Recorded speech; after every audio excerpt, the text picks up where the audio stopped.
Tonight, we honor and celebrate the radical Dr. Martin Luther King Jr., and we take on the timely and urgent issue of how to live and what to do when the times and their challenges make us deeply afraid.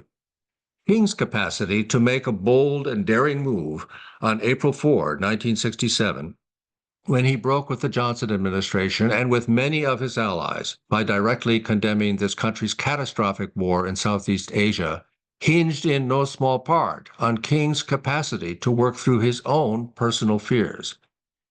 King had every reason to be afraid. He and his family had long been harassed and intimidated by J. Edgar Hoover's FBI. His homes had been bombed. In forcefully condemning what many Americans in 1967 still considered to be a righteous war, this great prophet knew he was marked for death. But like all great prophets, King refused to stand down. Instead, he stood up for truth and for basic morality. He stood up for a country, for a future America that he wanted to see healed of violence and racism. He stood up for the Vietnamese people and for international solidarity. How did he find the courage? Throughout his short life, King wrestled with fear. He talked about it in his sermons and writings. He wrote, "First, we must face our fears without flinching. We must honestly ask ourselves why we are afraid. The confrontation will, to some measure, grant us power.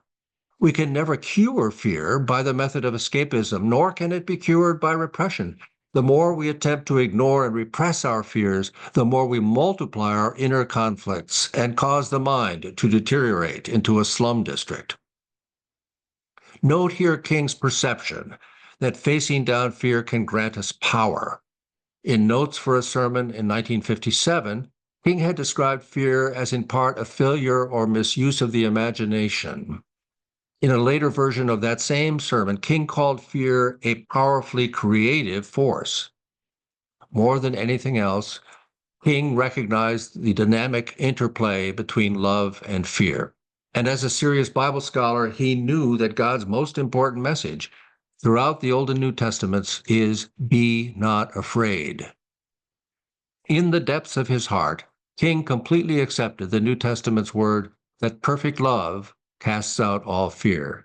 He staked his life on it. King was not fearless. We should be clear about that. He simply knew that love is the force more powerful, that soul force is greater than their force, greater than their hatred, their guns, their clubs, their vicious dogs, and their relentless campaigns of character assassination. And so tonight, we will explore how we in our time can stand strong when gangsters and fearmongers in high places seek to shut us down. Whom can we turn to for strength and inspiration? What resources do we have to keep on keeping on in the face of oppression and evil? How shall we, in King's words, build dikes of courage to hold back the flood of fear? Stay with us and stay strong.